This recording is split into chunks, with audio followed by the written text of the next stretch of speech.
Abrir nuestras Biblias al libro de Efesios.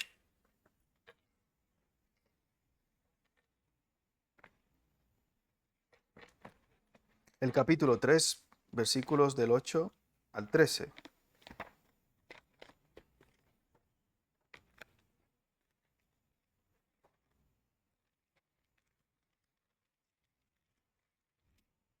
¿Lo tenemos? Nos ponemos de pie para tener esta lectura. Así os ejercitáis. Dice la Escritura, versículo 8. A mí, que soy menos que el más pequeño de todos los santos, me fue dada esta gracia de anunciar entre los gentiles el evangelio de las inescrutables riquezas de Cristo, y declarar a todos cuál sea la dispensación del misterio escondido desde los siglos en Dios, que creó todas las cosas, para que la multiforme sabiduría de Dios sea ahora dada a conocer por medio de la Iglesia a los principados y potestades en los lugares celestiales, conforme al propósito eterno que hizo en Cristo Jesús nuestro Señor, en quien tenemos seguridad y acceso con confianza por medio de la fe en Él. Por lo cual pido que no desmayéis a causa de mis tribulaciones por vosotros, las cuales son vuestra gloria. Que el Señor nos bendiga con su palabra en esta noche. Se pueden sentar, hermanos.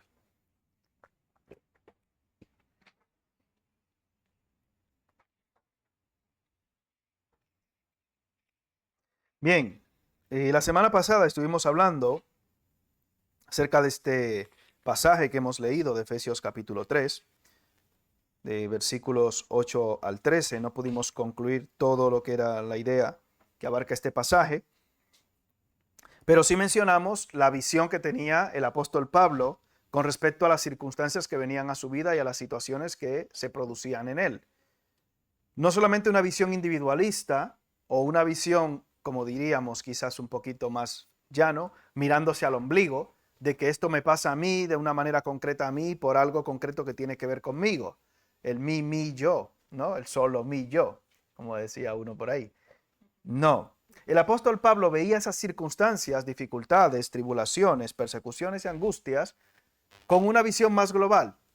Y decíamos que hasta cierto punto nosotros también podíamos aprender del apóstol Pablo cosas similares a estas. Por ejemplo, cuando somos atribulados, cuando pasamos por dificultades, no ver que solamente estamos pasando por una dificultad porque tengo mala suerte. Hay gente que llega a ese nivel de pensar que tiene mala suerte. Y hablaba con un hermano esta tarde que aquí en España, por ejemplo, son muy dados al tema de los horóscopos, creo que las cosas que dan suerte, la pata de conejo. Hubo una chica en un sitio donde yo trabajo que se le rompió un espejo y saltó 7 años de mala suerte. Y la muchacha se puso muy nerviosa. Oiga esto. El apóstol Pablo sabe que todas esas circunstancias en su vida no vienen por la casualidad ni por nada que tenga que ver con el azar del universo, entre comillas, sino que Dios está en control de todo esto. Y eso también quiere transmitir a los efesios. Y él, que había pasado por todas estas dificultades, dice, puedo consolar a otros con la misma consolación con que yo he sido consolado. Decíamos, por ejemplo, el caso de la hermana Tirsa, que hace poco ha sido operada del túnel carpiano, y decíamos que quizá la hermana Karina podía, más que cualquiera de nosotros, aconsejar, tratar, hablar con ella acerca de ese tema, porque ha pasado hace poquito por una situación similar. Entonces, ninguno de los que estamos aquí, gracias a Dios, tenemos más autoridad probablemente para hablarle de ese tema a la hermana Tirsa que ella. Entonces, quizás en el momento de pasar por la circunstancia, ella no piensa que con esta circunstancia que viene a mi vida, Dios quiere glorificarse a través de mí. Y cómo el sufrimiento trae gloria a través de esto si es visto de la manera adecuada y si estamos en Cristo. El sufrimiento en Cristo tiene provecho. Y esa gracia de Dios multiforme nos abarca a todos nosotros, como daban en esta noche acciones de gracias, por ejemplo, la familia Montero. Porque éramos cada uno de un sitio diferente, de un contexto diferente, de familias totalmente diferentes, de países diferentes, todo lo que usted quiera diferente. Pero en la multiforme gracia de Dios que somos y la conformamos nosotros, o somos la evidencia de esa multiforme gracia de Dios, todos como un cuerpo en Cristo remamos en la misma dirección. Qué cosa, ¿no? Y es por eso que esa gracia de Dios es multiforme, porque se manifiesta en cada uno de nosotros y de múltiples maneras. Algunos toman esta multiforme gracia de Dios como excusa para hacer cosas muy raras. Y eso lo sabéis también. Atribuyen obras al Espíritu Santo o a Dios que no tienen nada que ver con la gracia de Dios y se inventan cosas muy raras. Si usted quiere más información sobre eso, los eruditos en esas cosas, Mano Costelli y el hermano Javier, tienen un máster en Harrigan y en toda esta gente curiosa. Encima paisanos míos, pero bueno. Bien, esa es una cosa muy curiosa. Bien, hablábamos de esa gracia multiforme y también de la locura del Evangelio. Cómo Dios, a través de esa gracia, en esa gracia multiforme, nos salva por la locura del Evangelio. Encarnación, muerte y resurrección de Cristo. Para los griegos simplemente locura y para los judíos, ¿qué era? Dice Pablo, un tropezadero. Para los judíos un tropiezo y para los griegos una locura. Y obviamente por esa locura o en esa locura del Evangelio estamos tú y yo hoy aquí. Y eso también intenta el apóstol Pablo transmitir a los hermanos de la iglesia de Éfeso. Es una locura que salva disfrazada de debilidad. Y hablábamos también de esa simiente de la mujer que en Génesis dice iba a herir en la cabeza a la serpiente, hablando de los principados posteriormente y potestades, pero que la serpiente le iba a herir en el calcañar. Iba a ser una herida entre comillas mínima, pero la serpiente iba a recibir una herida de muerte, que fue lo que pasó con la muerte y resurrección posterior de Cristo. La iglesia de Cristo, aunque los principados y las potestades estén tan pendientes, entre comillas, de hacer caer al creyente, de poner tropiezos, etc., al final dice la Escritura que aún las puertas del Hades no prevalecerán contra ella. Y decíamos que nosotros como iglesia éramos un ejemplo de eso. Esta iglesia en junio cumplió 44 años. Y decíamos que más o menos cada 10 años, en esta iglesia al menos pasa eso y en muchas otras iglesias más, que hay un recambio de membresía importantísimo, muy amplio. O sea, muchos de los que están aquí, ¿quiénes de aquí tienen 10 años en esta iglesia? Melissa, yo y Salva quizás, ¿no? ¿Tú tienes 10 años ya? Sí. Y Lucas ha cumplido 10 años en la iglesia. Ya. Bueno, de los domingos ya veremos alguno más. Recuerdan que hace unos cuantos domingos hicimos una especie de reconocimiento, ¿no? Con las hermanas más antiguas en la iglesia, para no decirle de otra manera, porque suena raro. Pero las hermanas que llevan más años en la iglesia, le hicimos una plaquita de reconocimiento y tal. Un detalle que me hizo pensar y digo, wow, mira, a veces tienes que detenerte bruscamente en muchas cosas para acordarte y pensar en eso. Como la hermana que se detiene y dice, qué bendición poder comer aquí o cenar con mis hijos. Tal. Y esas cosas a veces nos tiene que parar el mismo Señor para que te detengas y reflexiones en muchas cosas que parecen detallitos, a veces insignificantes, pero que son importantes. Son importantes. Aún las puertas del Hades no prevalecerán contra ella. En su propósito eterno, Dios de ambos pueblos, hablando de Israel y también de nosotros los gentiles, hizo uno solo. En el libro de Efesios aquí lo hemos tratado ese tema en más de una ocasión. Esa multiforme gracia de Dios, a pesar de los principados y potestades, a pesar de todo esto, de las dificultades y de las aflicciones, rescata a un pueblo con un propósito eterno. Escuchaba, en este caso, a Miguel Núñez, que hablaba acerca, le hicieron la pregunta si se perdía la vida eterna. Y le respondía, es que por definición, si se pierde ya no es eterna. Porque si se perdiera sería vida temporal, no vida eterna. O sea, por definición, no podemos decir la vida eterna se pierde, porque es una incoherencia absoluta. Y tienes razón. Tú no puedes decir que se puede perder la vida eterna, porque si no, no es eterna. O sea, Dios no te ha dado algo que supuestamente es eterno, pero que se pierde. Entonces, no es ninguna vida eterna. ¿Me explico? Es una vida que se acaba o que se pierde. Es vida perdible, no vida eterna. Entonces, con Dios no casa la idea de una vida que se pierde. Porque entonces no es vida eterna, no hay seguridad. Y esto transmite aquí el apóstol Pablo, diciendo que conforme a ese propósito eterno en Cristo Jesús, tú y yo estamos hoy aquí. No es un plan que el Señor se le ocurrió o que surgió así porque las cosas se le torcieron a Dios. Que he escuchado a alguna gente decir cosas así. Dios hizo todo perfecto, pero Eva lo dañó todo y Satán.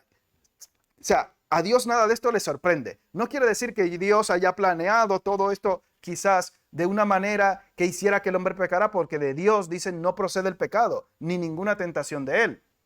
Recuerdan, porque Dios no puede ser tentado por el mal, ni él tienta a nadie, sino que cada uno es tentado cuando de su propia concupiscencia es atraído y seducido, etc. Dios sabía lo que iba a pasar. En nuestra humanidad caída, actuamos normalmente inclinados al pecado, en desobediencia. Y Dios lo sabe. Leía algo acerca de Martin Lloyd-Jones también que intentaba explicar esto, creo que sería ya un poco más complicado, acerca de la omnisciencia de Dios y de cómo Dios sabe todas las cosas, pero que Dios sabe de antemano que nuestra inclinación es de entrada hacia el bien o hacia el mal. Hacia el mal siempre. Y Dios tiene todo previsto porque Dios sabe todas las cosas. ¿Se nos escapa eso? Sí. Hasta cierto punto yo creo que no vamos nunca a entender en su plenitud todo esto. Pero a Dios nada le sorprende. Dios tiene un propósito eterno desde antes de la fundación del mundo. Dios sabe todas las cosas. Y en ese conocimiento eterno de Dios, tú y yo también podemos descansar. Tú y yo en ese conocimiento eterno de Dios podemos tener paz. Y el apóstol Pablo quería también transmitirle a los efesios esto, que aunque estuviera él pasando por circunstancias difíciles, por pruebas, por tribulaciones, al final del todo, la victoria estaba garantizada para él. Esto me recordó, por ejemplo, hace tiempo, ahora ya no, ya últimamente no, pero bueno, cuando yo veía cuando no podía ver algún partido, pues en la tele que yo tenía, pues se grababa solo y tú le dabas para atrás y se ponía. Entonces, muchas veces, por lo que sea, en el móvil me saltaba el resultado del partido. Cuando yo veía que el Real Madrid había perdido, yo no veía el partido. Pero como el Madrid casi nunca pierde, normalmente no pierde porque son los mejores del mundo, obviamente, me veía muchos partidos así al otro día o lo que sea. Pero veías, me saltaba lo de la Champions, creo que, bueno, esa épica de que daban las remontadas en los últimos minutos de hace poquito. Y curiosamente había unos minutos muy concretos donde los otros celebraban mucho y wow, ya matamos al Madrid, no sé qué. Y se veía al Madrid y al Bernabéu muy calladito y muy silenciado, hasta que se calentaba la cosa y salían ahí los buenos de la película como siempre. Y eso me hizo recordar también que nosotros en diferido, aunque estamos pasando por situaciones a veces de mucha estrechez y complicaciones, vemos el partido con una sonrisa. O deberíamos ver el partido de nuestra vida con una sonrisa. Porque el apóstol Pablo dice con respecto a esto, a los efesios, que él les anima a no desmayar, versículo 12, en quien tenemos seguridad y acceso con confianza por medio de la fe. Versículo 13, por lo cual pido que no desmayéis a causa de mis tribulaciones por vosotros, las cuales son vuestra gloria. No desmayéis, porque sois de Cristo. Y los que somos del Real Madrid tampoco desmayamos. Hasta el final vamos real. Bien, eso es un spoiler ahí, ya que saben. Pero usted en Cristo ya sabe lo que va a pasar. Y cuando pasamos por estas circunstancias, el apóstol Pablo le está diciendo a ellos, ojo, hermanos, tranquilos. Ustedes me ven así, pero el resultado final está ya garantizado conmigo. Por Cristo, no por otra cosa. No porque yo sea mejor, ni porque lo merezca, ni nada por el estilo. La palabra desmayar que utiliza aquí es una palabra en griego utilizada habitualmente para definir el proceso del parto. Cómo queda la mujer después de dar a luz. Algunas de las que están aquí han dado a luz, unas por cesárea y otras de manera natural. El parto natural, pues, tiene unas implicaciones, sería mejor hasta cierto punto, pero bueno. La idea es esa, que la mujer, al expulsar el feto, se queda plof. Yo he atendido muchísimos partos, ya no me acuerdo cuántos. Pero yo no puedo describir la sensación de la mujer que da luz. Yo me limito a lo mío, a atender al niño. Ya gracias a Dios ya no estoy en eso, en esa área. Bueno, gracias a Dios porque dice que hay que dar gracias en todo. Porque tiene también en esa área su estrés. Que el niño no llora, que no llora. Y y a correr. Pero bueno, bien. Pero sí, recuerdo que, pero igual la madre siempre estaba, el niño, aunque estaba bastante tocada. Y esa era la expresión de decir, no te quedes así. Porque cuando ya viene el niño a tus brazos, ya la madre es otra cosa, con otro rostro y espectacular. Y se viene arriba aunque está por dentro destrozada. Bueno, literalmente, sí. Está por dentro destrozada. Pero el mismo Señor Jesucristo dice que por el gozo de que ha venido un hombre al mundo, dice es que ni se acuerda de eso. Y había un ginecólogo allá que decía, no llores tanto, que ya verás cómo el año que viene repites. Hombre, normalmente no se suele tener un solo hijo, ¿no? Normalmente. Dice, ya verás cómo repite luego. Ya, ahora se queja, jamás vuelvo, no quiero ni ver al marido. Dice, ya verá dentro de un par de meses, de un par de años cómo voy aquí otra vez con la barriga. Porque bueno, es natural y gloria a Dios. Normalmente se suele tener más de un hijo. Hay mujeres que lo pasan muy mal, obviamente, con el embarazo y tal, pero y con el parto. Normalmente se tiene más de uno. Y tú y yo, aunque estemos en una circunstancia como esta, ninguna de nuestras circunstancias en principio va a ser peor que la del apóstol Pablo. Estoy seguro. Y él les insta a los efesios a no desmayar a causa de mis tribulaciones por vosotros. Y en el comentario que estamos estudiando, decía que una forma en la cual los efesios quizás podrían sentirse hundidos es, si al apóstol Pablo, que es lo más fiel que yo conozco, es la cosa más parecida a Cristo que yo puedo ver o imaginarme, le pasa todo esto, los efesios dirían, imagínate a mí, no tengo esperanza. O sea, usted se pone a calcular esto y a ponerse quizás en los zapatos de los efesios y a decir, si a Pablo le pasa esto, ¿qué va a hacer de mí? Si yo no le doy ni por las rodillas a Pablo. Wow. Y es a veces un futuro desconsolador aparentemente. Pero ahí recordamos que el mismo Señor, a través del sufrimiento, nos habla de la gloria. La gloria de los sufrimientos porque Él tiene un propósito eterno. Es un propósito triunfante, aún a través de tus dificultades y las mías. ¿Lo vamos a entender todo en esta tierra? No. Pero el apóstol Pablo intenta animar a los efesios porque sabe que estas cosas pasan muchas veces por nuestra cabeza. A todos nos pasan estas cosas muchas veces por la cabeza. ¿Estaba en una situación complicada? Sí. ¿Se pondría peor? También. Y el apóstol Pablo da su lista de sufrimientos, como sabéis, en más de una ocasión. Naufragios tantas veces he recibido a 40 azotes menos uno, etc. O sea, y apedreado en Listra, aquí, persecuciones que he sufrido, y de todas, dice la Escritura, me ha librado ¿quién? El Señor. También eso es importante. Hay que pagar un precio, hermanos, por ser, entre comillas, semejantes a Cristo. Y los efesios le dice, todas estas tribulaciones por vosotros. Tribulaciones por vosotros.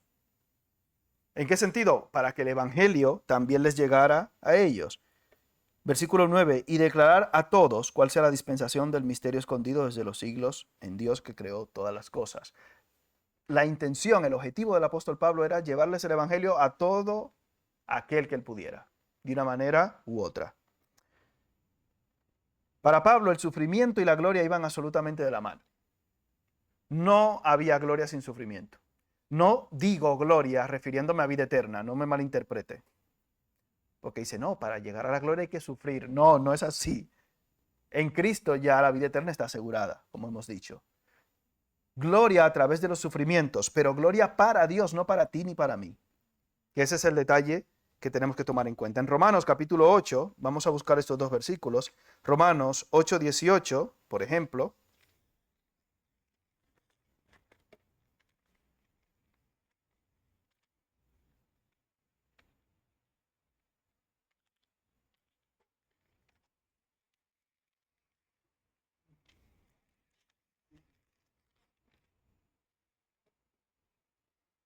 ¿Qué dice el versículo? Pues tengo por cierto que las aflicciones del tiempo presente no son comparables con la gloria venidera que en nosotros ha de manifestarse.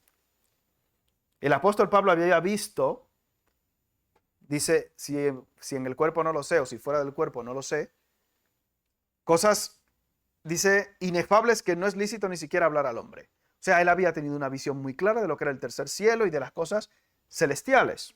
Aunque él no escribe acerca de eso, sino en detalle quizás escribe más el apóstol Juan, obviamente, en el libro de Apocalipsis. Pero él dice, las aflicciones de este tiempo presente no son comparables con la gloria venidera que en nosotros ha de manifestarse.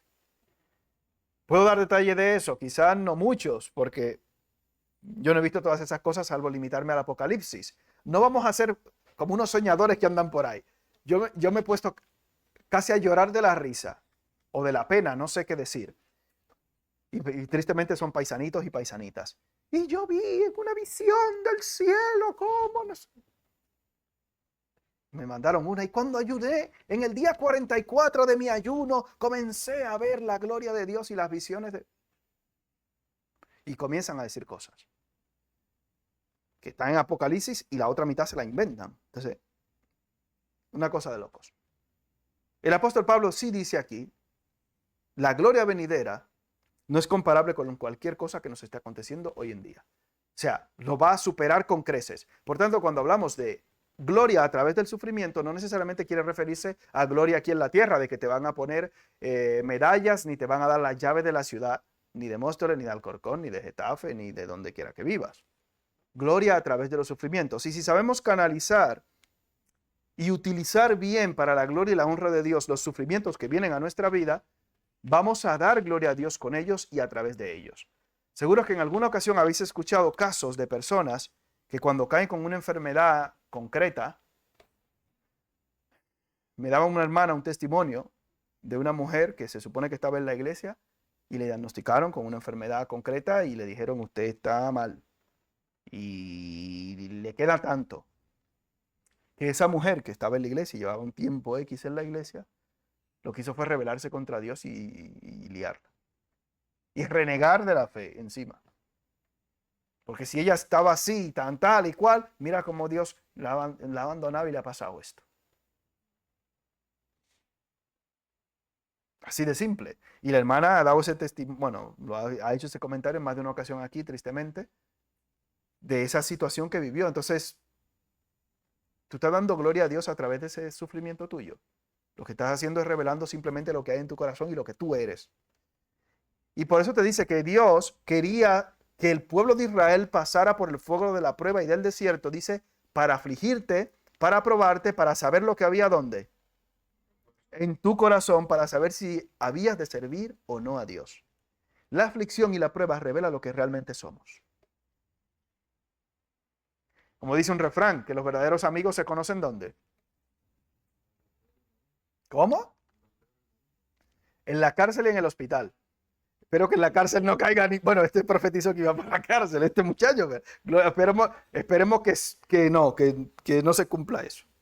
Esperemos que no en Dios, obviamente. Ahora sí lo dije bien. Bueno, bien, arréglalo. Pero dicen que en el hospital y en la cárcel. En la aflicción, usted demuestra quién es y de qué material usted está hecho. En el fuego de la prueba. Porque cuando las cosas van fenómeno, todos somos muy guay, pero cuando las cosas se tuercen, ahí es que hay que ver qué somos y a quién pertenecemos realmente. Segunda de Corintios 4:17.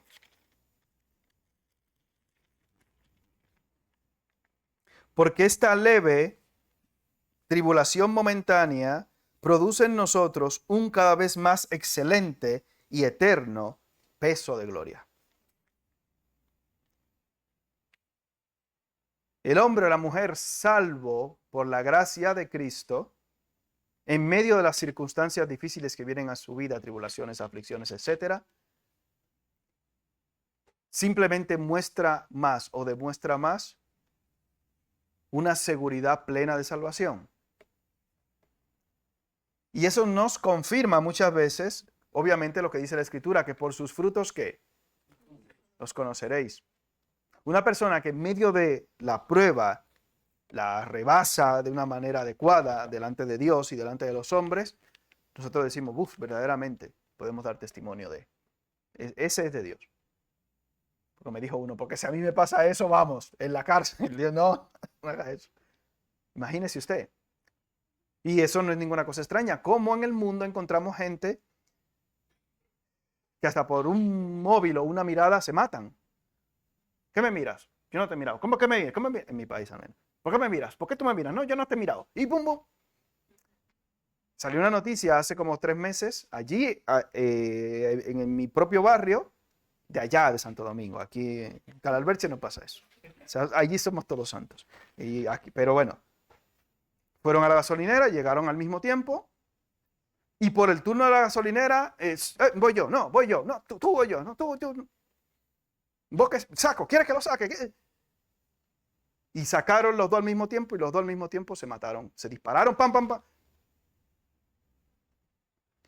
Eran de mi barrio, yo no les conocía, gracias a Dios. Pero así mismo, yo voy a la gasolinera, no, yo soy primero, no, yo primero, no, tú primero, no.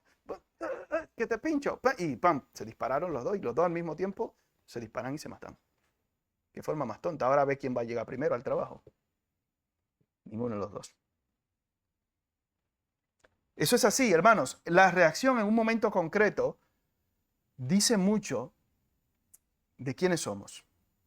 Por sus frutos los conoceréis. Las cosas que acontecen hoy en día en nuestras vidas no son quizás tan importantes como nuestra respuesta a esas cosas. Nuestra respuesta determina quiénes somos y nuestra relación con Dios. Una persona que no está firme en los caminos de Dios, usted también ve que en el momento de la prueba, ¿qué dice la Escritura? ¿Qué dice Jesús de esa semilla que cae en pedregales, que crece y cree por algún tiempo, pero en el tiempo de la prueba, ¿qué hace? Se aparta, se pira. Pastor, desenconviértame, que yo no sabía que esto era así. Eso ya no hay vuelta atrás, muchacho.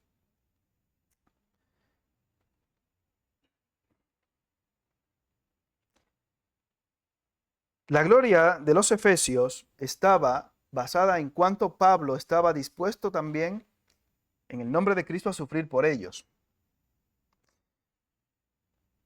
Dios utiliza obviamente la aflicción para limpiarnos, transformarnos, humillarnos y para que tengamos más compasión y seamos más compasivos.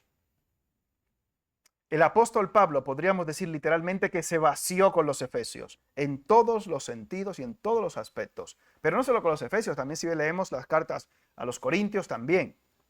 Pregunta, ¿podía el apóstol Pablo hacer más por los efesios?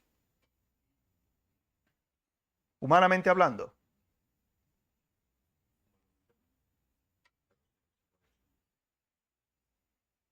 Yo creo que humanamente hablando yo no sé si usted sería tan valiente de ponerle alguna pega a Pablo. Yo no me atrevería. Y creo que los efesios tampoco. Pero,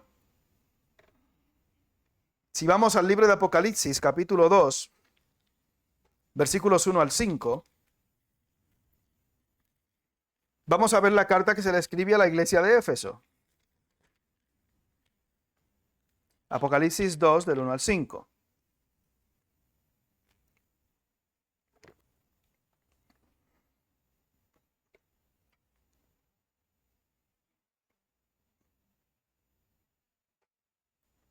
Lo tenemos. Escribe al ángel de la iglesia, ¿dónde? En Éfeso, el que tiene las 7 estrellas en su diestra, el que anda en medio de los 7 candeleros de oro, dice esto: yo conozco tus obras y tu arduo trabajo y paciencia, y que no puedes soportar a los malos, y has probado a los que se dicen ser apóstoles, y no lo son, y los has hallado como los apóstoles modernos, toma ahí. Y has sufrido, y has tenido paciencia, y has trabajado arduamente por amor de mi nombre, y no has desmayado. Versículo 4. Pero tengo contra ti que has dejado tu primer amor. Recuerda, por tanto, de dónde has caído, y arrepiéntete y haz las primeras obras, pues si no, vendré pronto a ti y quitaré tu candelero de su lugar, si no te hubieres arrepentido. Esto no es a los impíos, es un llamado a la iglesia a arrepentirse. A la iglesia de Éfeso y a todas las iglesias en general y a todos nosotros los creyentes cuando se encuentra falta o defecto en nosotros en cuanto a las cosas de Dios. Segunda de Corintios 12:15.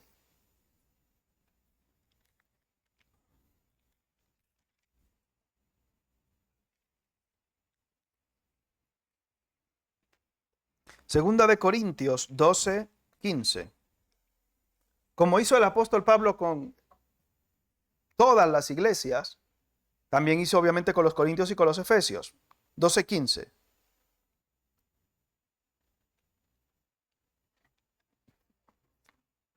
Y yo con el mayor placer gastaré lo mío, y aún yo mismo me gastaré del todo por amor de vuestras almas, aunque amándoos más, sea amado ¿qué? Pablo había entendido esa relación entre Cristo y la iglesia. Dice que Cristo amó a la iglesia y se entregó a sí mismo ¿por quién? Por ella. Cuando usted se centra en el resultado y no en cumplir el propósito de Dios en su vida, usted va a vivir frustrado. El apóstol Pablo no podía haber hecho nada más e hizo de más por todas las iglesias. El resultado, como hemos visto también posteriormente en Apocalipsis y en el resto de la escritura, yo creo que no era quizás el que el apóstol Pablo esperaba. Nuestro esfuerzo humano es necesario, pero el resultado de ese esfuerzo humano que debemos hacer en Cristo no determina que nuestro resultado va a ser exitoso. No todo aquel que recibe todo ese esfuerzo, toda esa entrega, etcétera, lo va a valorar y lo va a apreciar y va a responder de la misma manera. Si nos centramos en lo que hacemos, hacerlo con la visión o con la vista puesta en el hombre, vamos a vivir en depresión y en decepción siempre.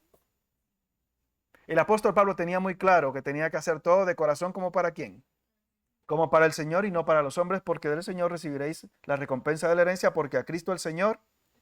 Por eso, a través del sufrimiento, usted tiene que redireccionarlo directamente para la gloria de Dios. Pero no solamente el sufrimiento, todo lo que es usted, todo lo que usted haga, todo lo que Dios le dé. Ahora tenemos un hermano que se acaba de graduar, es una carrera para la gloria de Dios. El Señor te da un coche, es para la gloria de Dios, una casa para la gloria de Dios, salud para la gloria de Dios, lo que sea que Dios te dé. Enfermedad, hombre, no, para la gloria de Dios también. Para que si está en el hospital, pues le habla al que esté enfermo. Y si has pasado por una situación así, puedes hablar con propiedad a aquel que esté pasando por algo así. Así de simple. Todo lo que yo soy o hago para la gloria de Dios. ¿Cuál va a ser el resultado? No lo sé. El apóstol Pablo lo hizo de esta manera para la gloria de Dios. El resultado no depende de él. Como hemos visto en la Escritura, no todos obedecieron ni valoraron lo que él hizo. Usted le predica a la gente, ¿todos se convierten? No. Si tampoco se han convertido a la predicación de Juan el Bautista, todos, ni a la predicación de Jesucristo, ¿por qué usted espera que todo el mundo se convierta cuando usted abra la boca?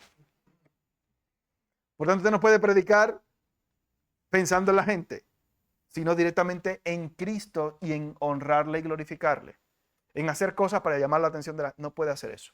No debe hacer eso, porque va a vivir decepcionado y hundido y en depresión. Y eso no es nada extraño, tristemente, hoy en día en muchas iglesias. Bien, el sufrimiento, o Jesús llegó a la gloria por el sufrimiento, o a través del sufrimiento. Un Dios sabio, como es nuestro Dios, ideó el sufrimiento para producir gloria. Tú y yo debemos tener una actitud correcta hacia el sufrimiento, la angustia y las tribulaciones. ¿Qué pasa contigo y conmigo? Que normalmente no estamos alineados con la buena, perfecta, santa voluntad de Dios. Por eso en el sufrimiento nos quejamos más de la cuenta, en las situaciones difíciles actuamos de una manera inapropiada. Porque somos malos vendidos al pecado. En Cristo el sufrimiento tiene esperanza de gloria. Si sabemos canalizar esa situación o ese sufrimiento en nuestras vidas, podemos sacar lo mejor y el máximo provecho de ello.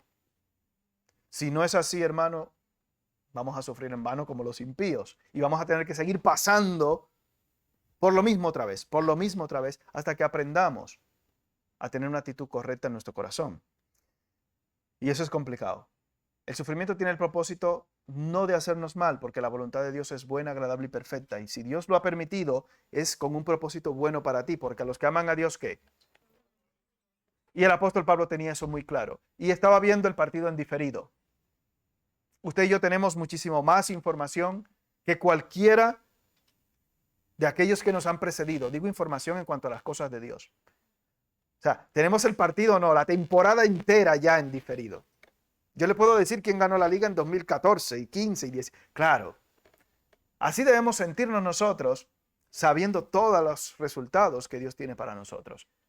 En paz y en tranquilidad y en confianza, en risa, en medio de la dificultad y en medio de la prueba. ¿Es sencillo? No. Dice el apóstol Pablo, yo he aprendido a contentarme cualquiera que sea mi situación. Y ahí radica la fe, en ver más allá lo que Dios tiene dispuesto para nosotros, no por vista, sino por fe, porque por fe andamos y no por vista, porque la circunstancia a veces se torna muy oscura. Los hermanos en medio de esa búsqueda de tantos meses han estado en una situación muy baja. No se les ha notado mucho. Bueno, creo que William perdió un poquito de pelo, pero ya lo recuperó del estrés y el agobio. Pero hoy ven las cosas de otra manera. Y en un futuro podrán consolar a alguno de los que estén en una situación similar y decir, tranquilo, confía, que si hay para recogerte, aunque sea bajo de un puente, te llevamos un bocata. No, vamos contigo. O tenemos, aunque sea debajo de la cama, te metemos. Da igual, lo que sea.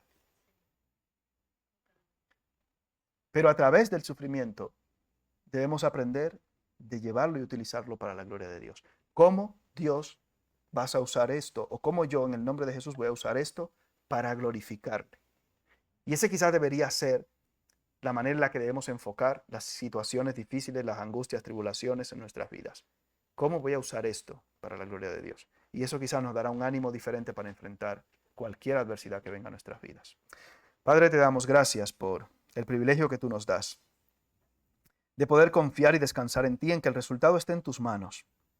Que podamos hacer lo que corresponde a nosotros en lo personal, delante de ti y delante de los hombres. Y que no nos preocupemos demasiado por el resultado final, sabiendo que de ti, en ti, por ti y para ti son todas las cosas. Que podamos descansar, Señor, reconociendo que todas las cosas están en tus manos y que a los que aman a Dios, todas las cosas les ayudan a bien.